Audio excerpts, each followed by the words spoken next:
special thanks to you. My apologies for the slight hiccups at the beginning. It may have been the news that Cristiano Ronaldo had scored and put Manchester United into the league, or it may not. But thanks, Ruben, and especially for getting us back on track. On my left, as I indicated earlier, is one of my closest comrades, Dr. Ranjeet Brar, who's a member of the leadership of the Workers' Party of Britain, which I have the honour of leading. And Dr. Ranjeet is particularly in charge of our work in Leicester and in this area, at least for the time being. He has many other duties. He is a doctor, a surgeon in the NHS, a vascular surgeon as it happens, and he would have been paying particular attention, I'm sure, to Dr. John Skerr. But amongst many other things, Dr. Ranjeet is a master in the subject of imperialism, where all of this is, as I said earlier, located. So I'll ask him to briefly address you now, and then we'll deal with Q&A, if that's okay. Dr. Ranjeet.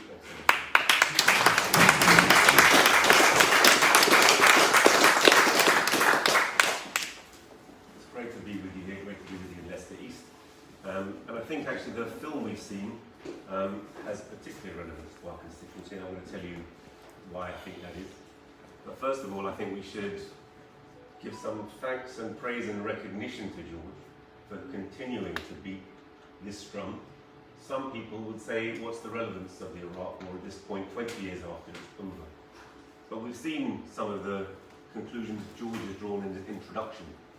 Today is, of course, the 11th of September 2021, 20 years after the 11th of September 2001. When we all saw on television planes crashing into the two towers, we witnessed the hyperbole, the state of frenzy, the emergency feeling that was generated that something must be done, we're under immediate, imminent threat, and what should be done. And it seemed everything emerged as a logical consequence. That was the narrative, because when our governments want to commit great crimes, they have to have apparently great causes, great justifications, great reasons, and to give that, in a sense, to the entire population.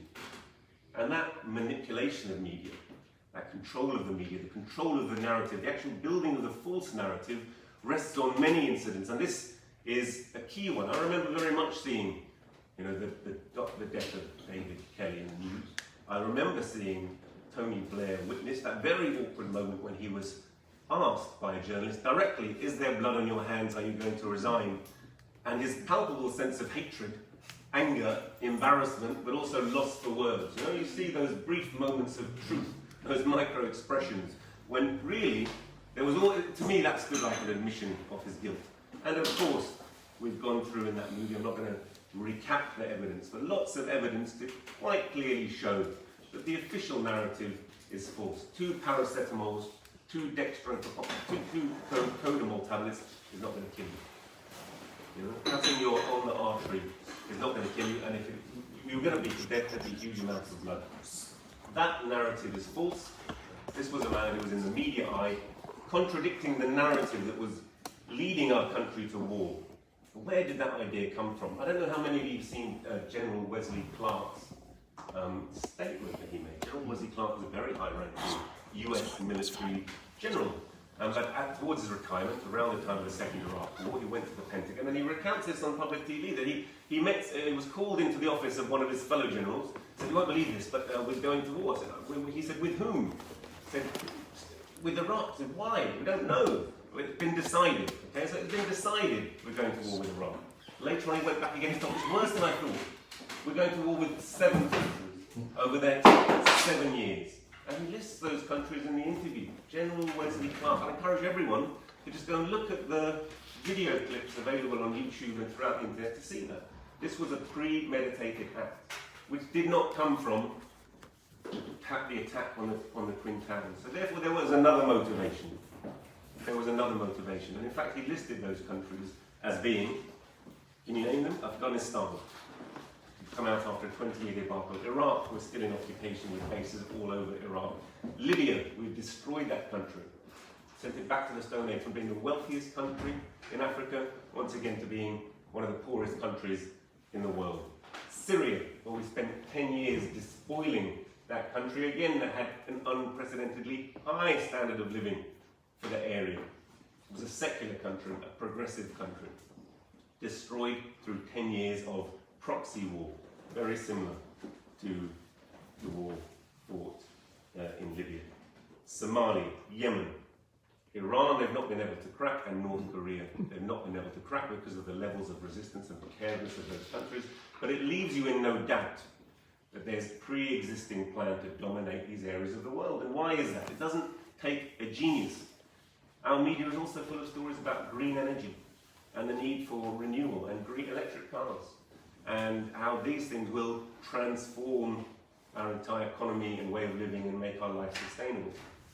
But while they're telling us that we're going to have shut down coal mines here, justifying the attack on the miners and the miners' strike as being a green policy, what great foresight of Margaret Thatcher. She used that narrative at the time, as I recall.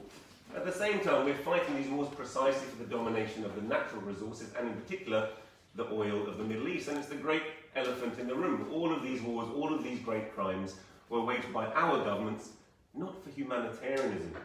Still we're being told, as we come out of Afghanistan, what a humanitarian disaster is that we're leaving. But what of the 20-year humanitarian disaster that was our devastation of that country, that's left its economy in ruins?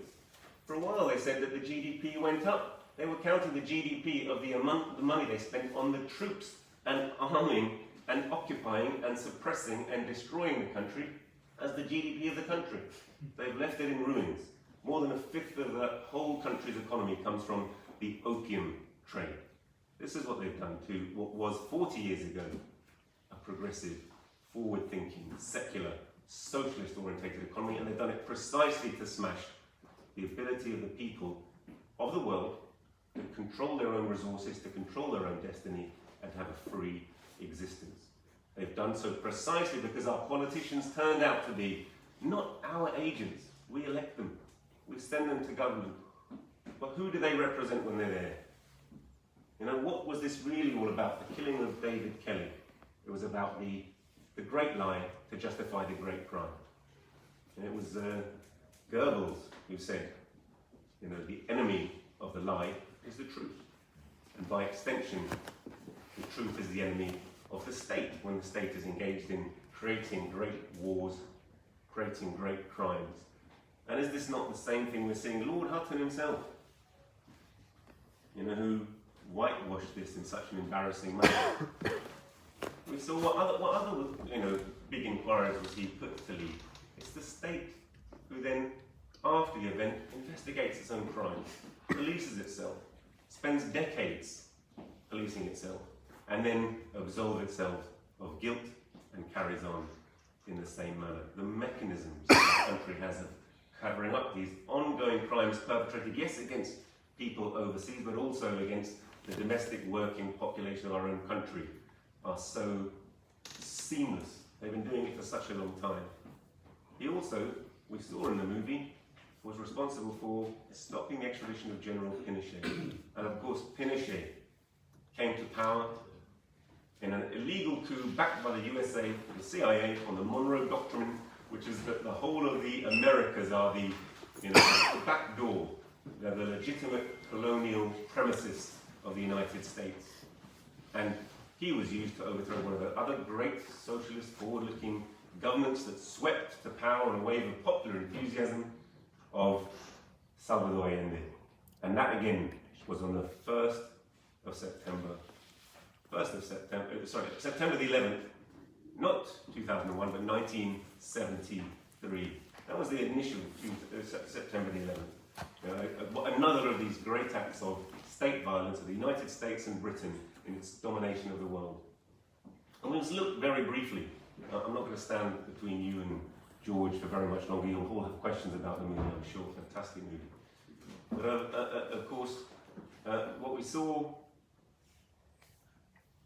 yeah, of course, is that sometimes, it's not the Conservative Party who are always responsible for the greatest crime of our country. Sometimes fools go where angels fear to tread. At the time of the Iraq War, there were several Conservative politicians who spoke out against going to war with Iraq. But the zeal, the fervour of Tony Blair, of Alistair Campbell, yes, but also Jeff Hume, but also Jack Straw, but also so-called left-wingers, some of them, within the Labour government. There are very few people who suffered any consequence. And if we look at the whitewashing of the press, there are very few who still have suffered consequence. There was a big inquiry into the Iraq War. It was proven that all of our claims were false. How many lies were we told? Weapons of mass destruction. Incubators. Remember the incubator story? Which full of the whole of the charity industry, Amnesty International, were involved in saying that the Iraqi army had gone into Kuwait and thrown 40, 50, 60 babies out of incubators, that they were kind of a rabid people who had to, all we could do was invade. Invading was the humanitarian way forward. We were left with this strong impression. All lies, repeatedly lied to from our politicians, from the media, and Labour absolutely complicit in those. The same Labour government, of course, who committed these crimes abroad, were also committing great crimes against us at home. They claim to be rebuilding our hospitals. In fact, they put a burden of private debt on our hospitals that has dragged them down from then until this day. To return to the kind of politicians that Labour then offer to areas that they are contemptuous of, to working class constituencies where there are safe Labour seats, they put careerists, people who are ignorant, people who have contempt for their local constituents, people in fact like the local Labour constituent for Leicester East, who is encouraging the Tory government to be more aggressive towards countries abroad that can't even say the names of the countries that she's wanting legal action or military action against. Have you seen that interaction? Well, she can't say Belarus. She's saying, what about Belarus? We must be more aggressive towards Belarus. And the Tories are not actually even understanding what she's saying. They make our government look, almost erudite in their grasp of foreign policy. And also we're seeing that, again, these local Labour MPs, who are meant to be the representatives of working class here, are attacking the NHS. Locally, we have a Labour, in Leicester there is 52 or 54 Labour councillors are Labour, 3 of the city's MPs are Labour, and there are 3 great hospitals that serve Leicester's population. Leicester, a city which is increasing population size. And there's been a massive PR media campaign to say there's going to be a huge investment in the National Health Service in Leicester. £450 billion. And who will say no to £450 billion? Certainly not the track and trace companies who have been running the pandemic. They're very happy to receive 40, 50, tens of billions of pounds. This 450 million that's being invested locally in Leicester, what will it result in? The transformation of the 3 hospitals that Leicester currently enjoys to 2 hospitals. So money goes in. That money, of course, will be spread around, grace and favour contracts. Things will be rebuilt, things will be redeveloped. Certain wings of Leicester Royal Infirmary will increase. There'll be a new women's wing, a new children's wing. But all of this is to cover up the fact that an entire acute hospital will go. They will put in its place an urgent care centre, a few outpatient centres. 2/3 of the real estate of Leicester General is being sold to the council and then sold on to developers for housing. And they're saying that this is putting an unused building back into community use in their development plans. The gall of it is unbelievable, because they feel that actually they're untouchable, that there are no choices available, that their crimes will go unquestioned, that things are sewn up between Labour, Tory, a compliant media, all serving the interests of business, who are committing crimes abroad and at home in a seamless fashion, apparently without any comeback. And it's for that reason I've been such a keen follower of George over many years, close follower of his work, courageous work in exposing these lies and not letting them go, in bringing the truth to bear, and involved with many others campaigning around the National Health Service, campaigning about housing, campaigning about the rights of ordinary working people, and all of that has led me, along with George, to be involved in the foundation of the Workers' Party. It's a broad project. It's a project that should have deep appeal to the working people of Britain, that as we're being deserted by those who the working people of Britain once looked to, for 120 years actually, they've looked to the Labour Party for guidance, for leadership. I was involved with the junior doctors' strike, and I remember that strike was it was a strike about paying conditions, about not running down the NHS, about stopping privatisation. It was taken over by a group of apparently left-wing student doctors and junior doctors. And what was that? What did they actually do? They ultimately dissolved that strike, and their only message was vote for Corbyn. Well, we've seen what Labour, even under the leadership of someone like Corbyn, was able to achieve, and it was nothing precisely because the state that we've seen in these, incidents, in the way they're able to sacrifice one of their own operatives if it serves their line, are quite happy to sacrifice the fortunes of any individual Labour politician, and Labour politicians and the Labour Party machine was quite happy to sacrifice their own electoral fortunes to bring down Corbyn, and to make it absolutely clear that they were loyal to the interests of big business and not loyal to the interests of working people. Our project will challenge that. We will run in many different electoral constituencies, in council seats, in by-elections, and perhaps ultimately general elections. We are building this project, and I would appeal to every one of you in this room. Many of you come because, quite rightly and understandably, you followed George, you followed his work, you followed his reputation. It was his ability to stand up to these lies, it was his integrity that led to him being the only MP who suffered any consequence for the Iraq War. George was kicked out of his party, George carried on campaigning. Yeah? Everyone else who was involved in the Iraq War, the Afghanistan War, what retribution have they faced? Absolutely nothing. So I hope you will all please join me in giving George a round of applause for this movie, for his ongoing work, and I hope that with that applause you will really consider very seriously signing up for the Workers' Party, getting involved, and helping us to overturn this really rotten apple cart. Thank you so much.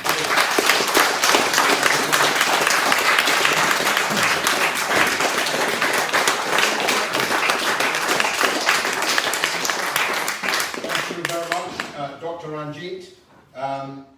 Don't forget that the previous Labour MP here, Keith Vaz, was also an enthusiastic supporter of the war. Who'd like to ask any questions? Michael Knighton, formerly of Manchester United, doesn't know yet that Cristiano Ronaldo has now scored 2. It is a rip-roaring introduction. Michael, I'm honoured to see you here. Well, no, the honour is all mine. I have 2 questions, if I may. Before I answer those questions, before I put those questions. This film is more than thought-provoking. It is absolutely astonishing and profound. Thank you. In fact, it's brilliant. It's brilliantly produced. It's brilliantly directed. But the narrative is astonishing. I mean, astonishing. We all know that states around the world have deep, dark forces. They all assassinate people. Sadly, it's just part of the wretched human condition on the dark side. But my questions, 2. First, have you sent a copy of this to Blair, Campbell, and Straw et al.? And have you got the prospect of a national and international distributor like Netflix or Amazon or terrestrial television? Because this message needs to be told to the entire world. Well done, George. It's really Thank you.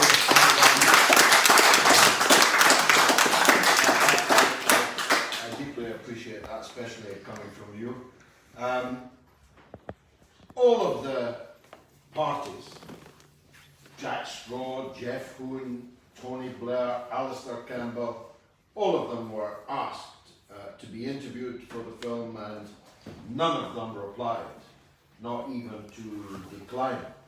We got close, I think, to learning directly, if in an off-the-record way, precisely what Jeff Hoon was going to say that would have caused the immediate downfall. Imagine those words.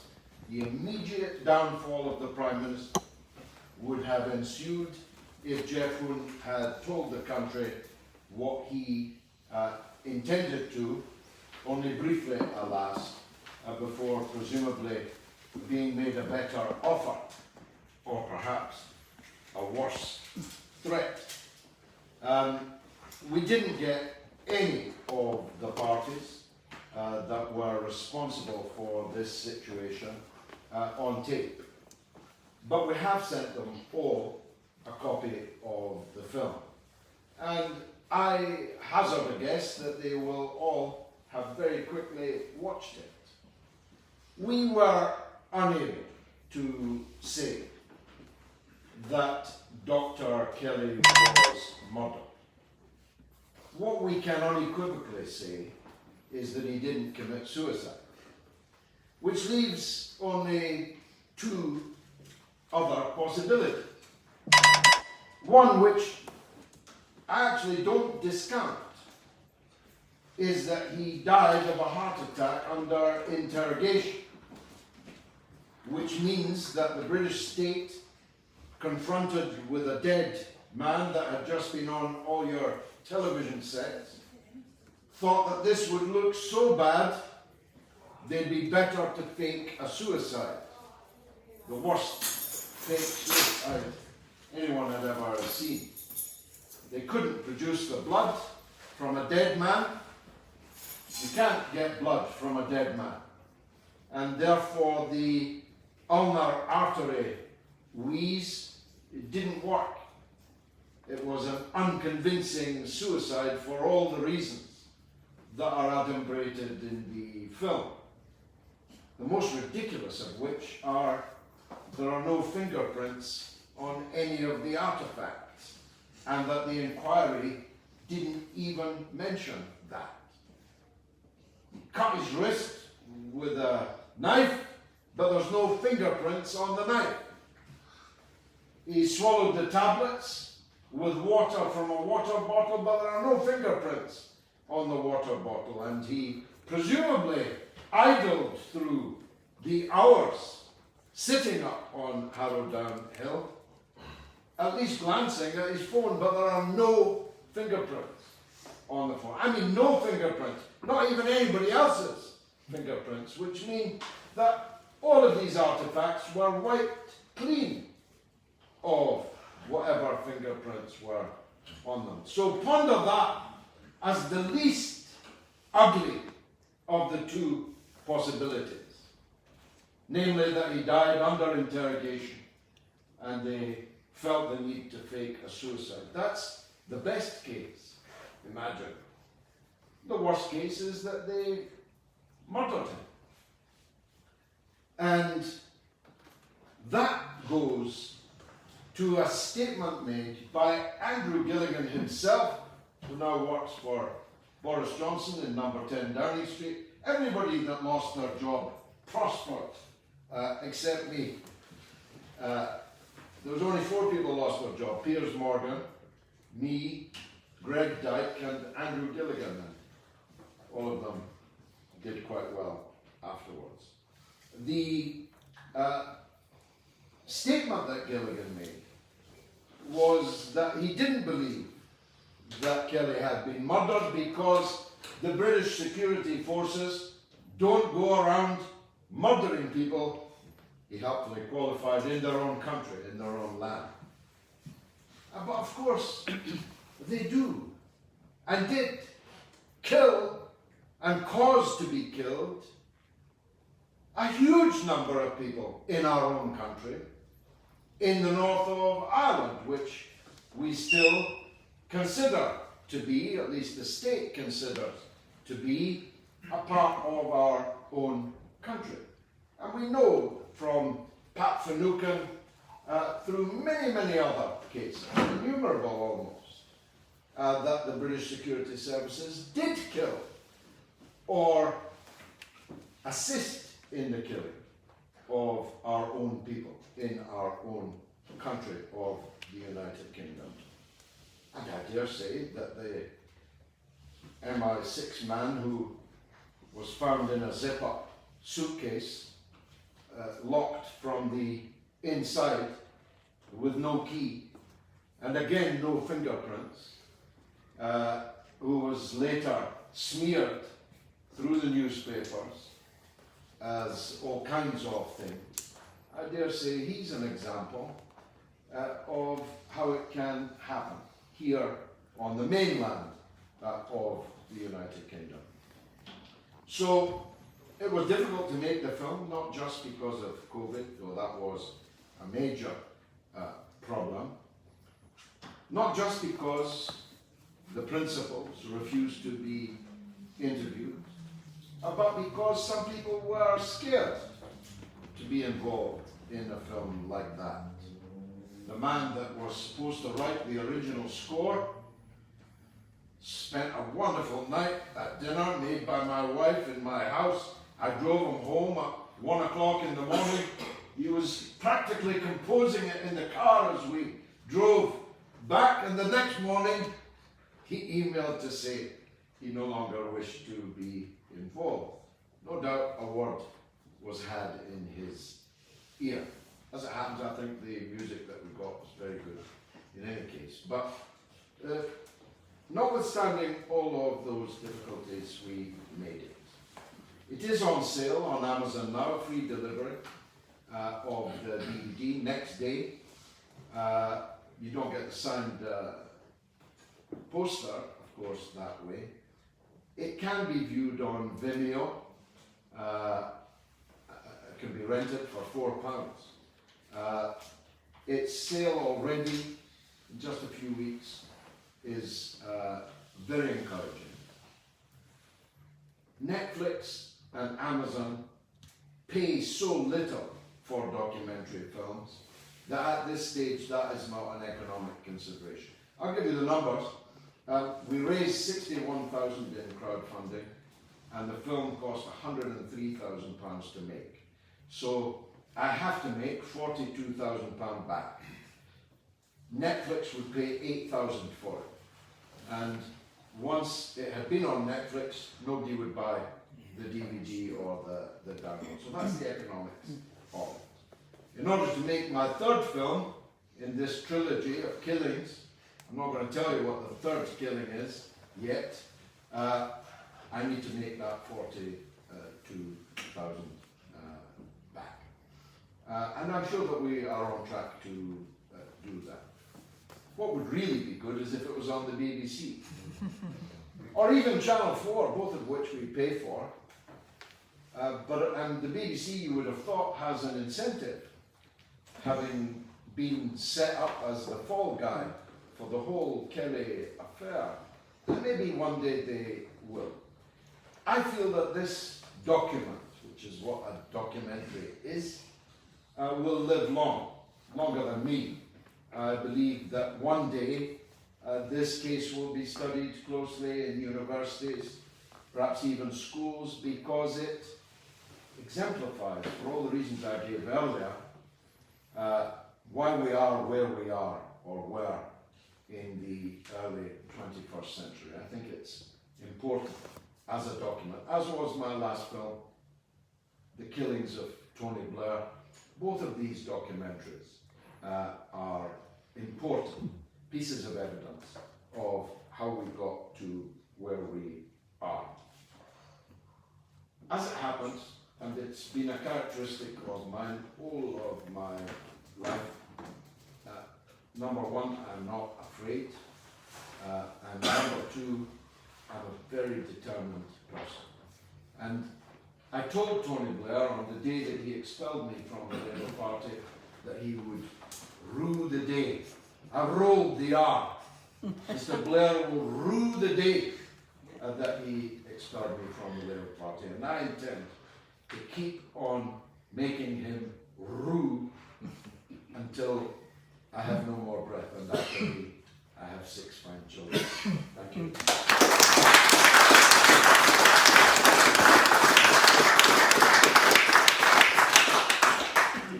any other questions? I've Yes, got a ma'am. couple, Sure. George. First one is why do you think the exhumation was done? Do you have any thoughts on that? I do, and they're most uncomfortable.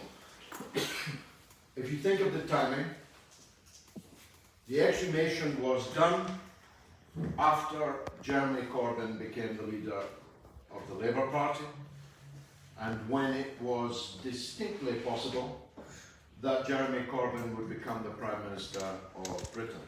After all, in 2017, he came within 2,442 votes of becoming the Prime Minister of Britain. I believe that Jeremy Corbyn would have reopened the Kelly case. A key part of reopening the Kelly case would have been to exhume the body and to conduct the inquest that was denied. So I personally am in no doubt that they got rid of the You evidence. cremated him. They burned the evidence in the dead of night without any of the authorities that would normally be required to assent to an exhumation being consulted. Certainly there is no written record anywhere at all of a request for an exhumation and that exhumation being granted. George, was that at the behest of the intelligence services? Do you think? Well, they say that it was at the request of the family. But as the family had long ago been silenced by one means or another, how can we tell? In any case, why would the family want the grave to be robbed in the middle of the night and the headstone taken away without any due process being followed? That's why we put that scene in right at the end. And I think it's brilliant with the shadow of the spades and so on. I mean, if you weren't persuaded before that last scene, surely that last scene clinches the story. So I think the director did a great job with that. Ma'am, you had a second question? It was for Dr. Brar. Why are vascular surgeons calling themselves doctor? Is that just That's normally so. because there's three of you now? Because there were two on the film and you. Yeah, go by basically we're all doctor. doctors on. So now there's no Yeah. difference between a surgeon and a medic in terms of their basic training. So you finish your training, you become a doctor. You have a Bachelor of Medicine, Bachelor of Surgery, Bachelor of Midwifery. You're a doctor. And then throughout your professional training, whatever specialty you go to, an hospital doctor, you have to achieve exams. And with the surgery exams, you are bestowed the title of Mister. So they are technically Misters, but equally you can call yourself doctor. Oh, okay. Okay. So In lots of it's not. countries, It they don't have that. isn't It's just that we specific. had barber surgeons, and so traditionally our barber surgeons came from a totally different school, and they didn't have the right to call themselves doctor, which went with physicians who tend to be more gentlemen. Right. I just thought it was strange that all three vascular surgeons all gone by doctor, and they're the only. You're the only surgeons I know of. that- Mister, and people aren't aware of your professional status in the hospital, Yeah. they don't understand that you're a doctor. It's just like Okay. just who you address them. Sure. Thank you. Sir, Yeah, just as the first time I've ever heard of this exhumation, but I was rather puzzled that it appears he wasn't reburied again. Normally, if you exhume someone for some reason, you would rebury them again, wouldn't you? yeah, he was, we don't know because no one will tell us, but it's almost certain that he was cremated. And so the bottom line is all of it points to hiding the evidence, because still there's documentary evidence to examine which would go against the initial findings. So if you hear the two, John Skerr and the other vascular surgeon from University College, where I myself was a consultant surgeon, vascular surgeon, then it's very clear from the evidence we have that the findings are inconsistent with the evidence we know. Exactly. Sir, is that it? Yeah. Gentleman there in the middle. Yeah, George, by the way, great film. Thank you. And honestly, fantastic. During the early 2000s, I was aware of PNAC, signed September 2000. I spoke about it to people. Often I'd be in bars, used to drink a bit. But I was warning something's coming because of the PNAC. I understood something probably would happen. Problem, reaction, solution. About 9/11, all the things afterwards. And David Kelly When they said on the news he's gone missing, I thought, oh my God, I know what's going to happen. They say he's gone missing, they'll find him. Like he's predicted before he died, he'll be found dead in the woods. Very quickly they were saying suicide. I thought, oh my God. But your work was fantastic during the years and I supported you 100%. I want to say hello from Anthony Webber, your colleague on Russia Today. He's very often on there. He's up north speaking today, anti-lockdown movement. I speak at these events alongside now a friend of mine who just talked about Jeremy Corbyn, Piers Corbyn. Now, I speak at events.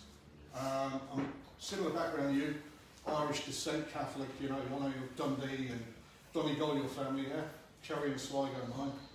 But at these events I speak at, there's many ex-soldiers who know they went to war and lies. I think you're a fantastic, I mean, I remember that time you spoke in front of the Senate in America. I thought, I've got to watch this. I know he's going to destroy them on his own. You're like Muhammad Ali with a tongue. You know what I mean? You were. It was like Cleveland Williams against Ali and Ali's greatest performance. You were awesome. I remember that. Oh, Jesus, I knew what was going to happen. I knew it was going to happen. But I would like, I'll leave you my number before I go today. If you want to speak down the road, because it's all about freedom. It's not about anti-vax, pro-vax. I ain't bothered about that. It's about choice. I'm wearing that there. Star of David, not vaccinated. I won't be doing that. Anyone wants to do that, fine. But we should have the choice. I know you're a man about freedom. Of course you are. The Irish blood in you, of course. But down the road, I can't think of a better speaker to bring people together. Because I speak at events, we've got Piers speaks, who is very left. We've got people from the other side speak. Because we're all focused on one thing, human freedom. And that's what it's about. And I can't think of a better man who would stand up there, down the road, and you can tell them soldiers, and I got arrested in 2003, warning British soldiers in Birmingham New Street Station, you're about to go on war and lies, I told them about the PNAC, there was a lot more of them, whatever, it got whatever. I spent a night in the cells. You know, it wasn't against them personally, it was just, I knew what they were going on, it was all planned, and there we go. And obviously we all know now, it was all about lies. But down the road, I'll leave you a number, down the road, I would love as our events get bigger and bigger and bigger. It's all about freedom. We're building our own prison here. Human beings smart enough to build our own prison, I would say not realise they're doing it. But George, I'll leave you a number, and you're welcome, and I'm in contact with Anthony Webber and Piers. I would love you to speak in front of a huge audience one day in the next year, no doubt about it. Thank you. I'll leave it at that, George. Thank you. Thank you Thanks for that. As it happens, there are at least two of our close comrades in this very room, and there are many more, who are themselves ex-military. One of the unusual characteristics of the Workers' Party is that we have a significant number of ex-soldiers in our ranks, and we're very happy to have them. The extent to which our military were used and abused by our government, our Labour government, is one of the less told aspects of all of this. Because, of course, on the left, in other left-wing organisations, soldiers are not kind of liked much. And their plight is not taken sufficiently into consideration. But if you think about it, our young men and some women were sent into a deadly conflict on a pack of lies by our politicians. They were ill-trained, ill-equipped, ill-armed. We now know there's a £3.1 billion Ministry of Defence contract for armoured vehicles, which is about to be scrapped, 3.1 billion. And the reason is, it caused more damage to our soldiers than it ever did to any enemy. It broke people's neck, backs, gave them all kinds of illnesses. This is the contempt in which the poor bloody infantry are held. And of course in the wars in Iraq and Afghanistan they were sent with great fanfare, but when they came back damaged, including psychologically damaged, many of them to end up in the suicide morgues, in the prisons, on the streets as homeless people. Nobody cared about them, but we do care. And so for any ex-service people watching this meeting today, there's a particular welcome for you in the Workers' Party. As for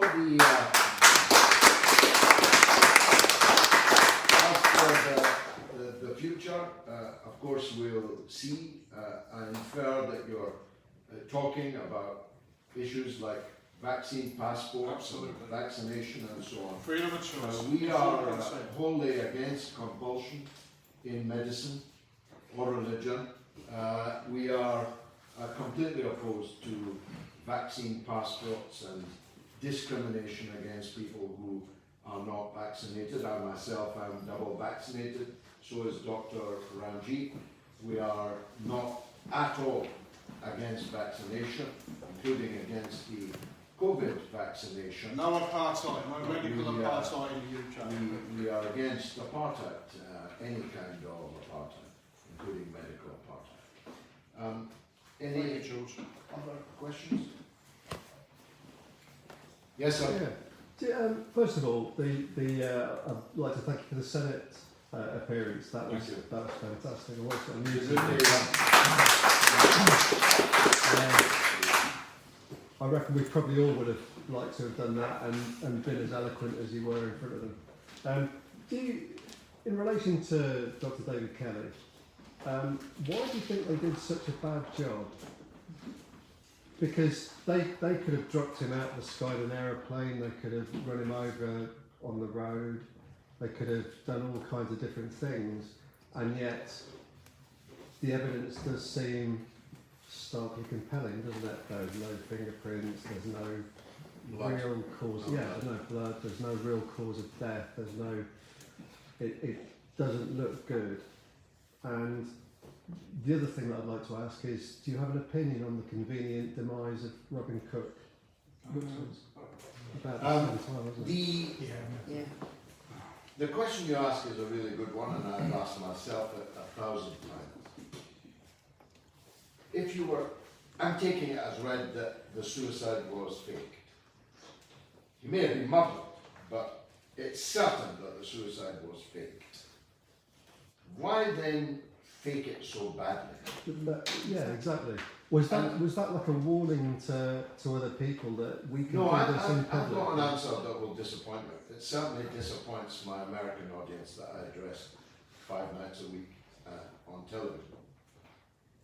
We are led by and they have as their cadre not James Bonds, much more Austin Powers. It's an uncomfortable conclusion for people to reach, and I know why people are reluctant to embrace it. I can only ask you to trust me. When I joined the Labour Party, I imagined that councillors must be where it's at. They must be the top guys. And then I started meeting councillors.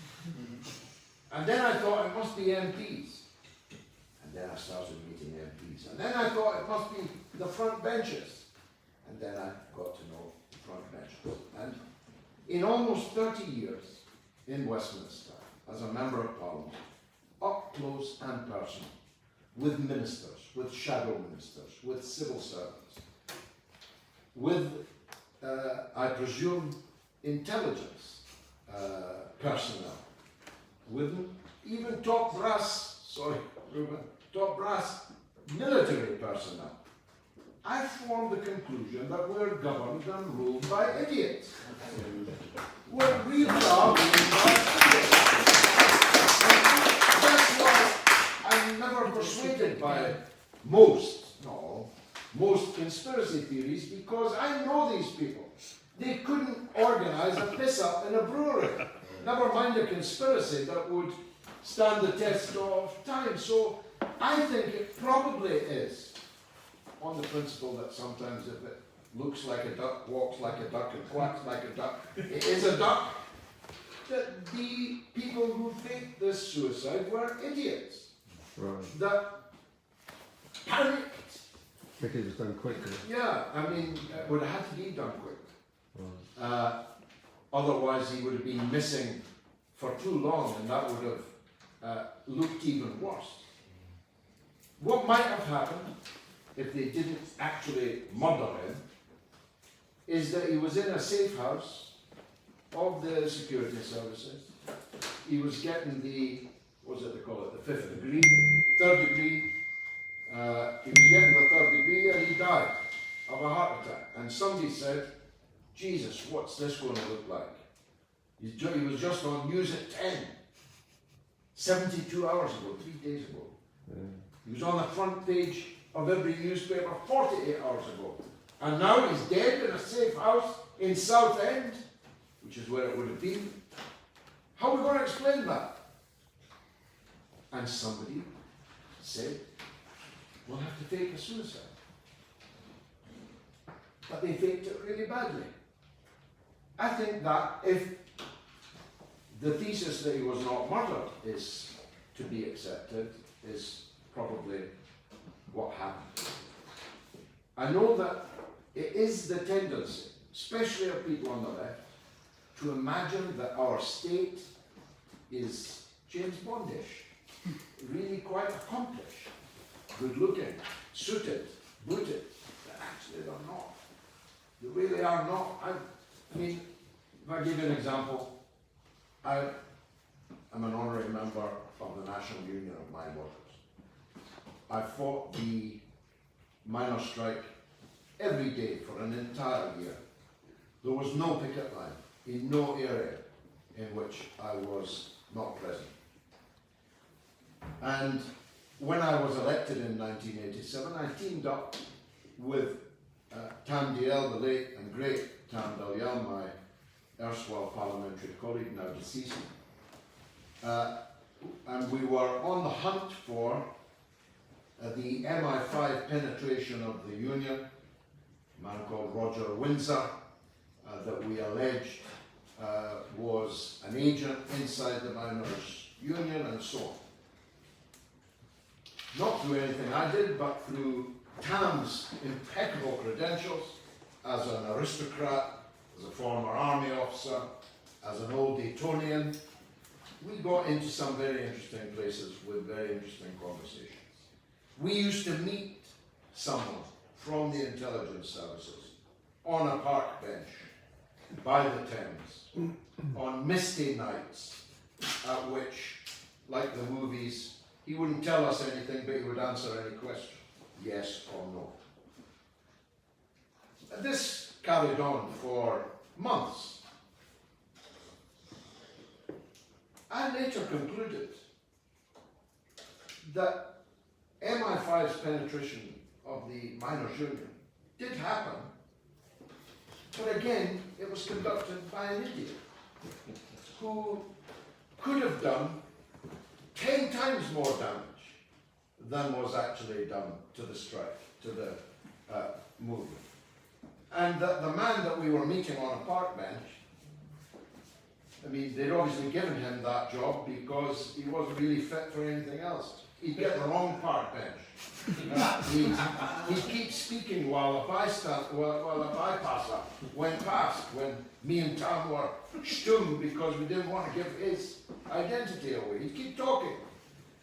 We could have been recording everything he ever said.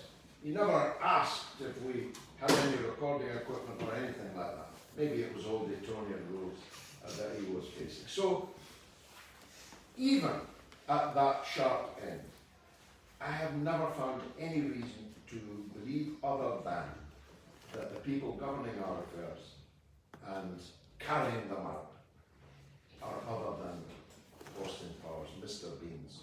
This guy was Mr. Bean. He wasn't Austin Powers, but he definitely was Johnny English.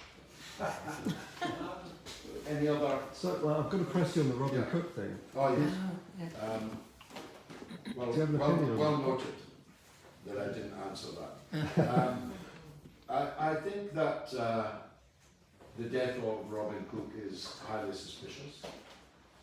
I think that the book, which became a film,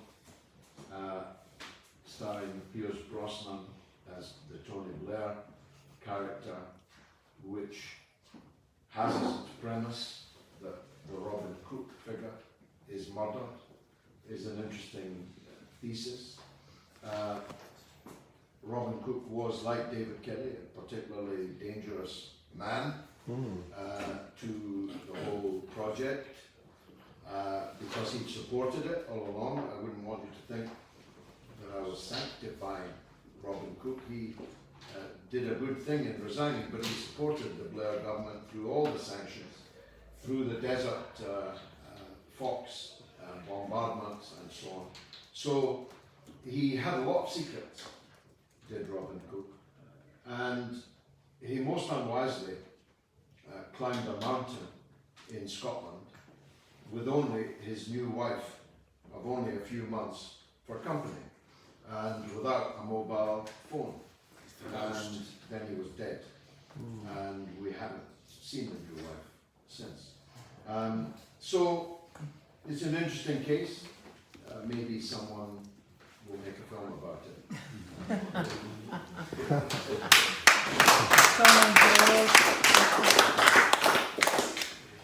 Any other points, questions?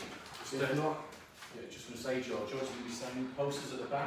yeah, on if you want DVDs. signed posters, you can have them. You can buy books, DVDs.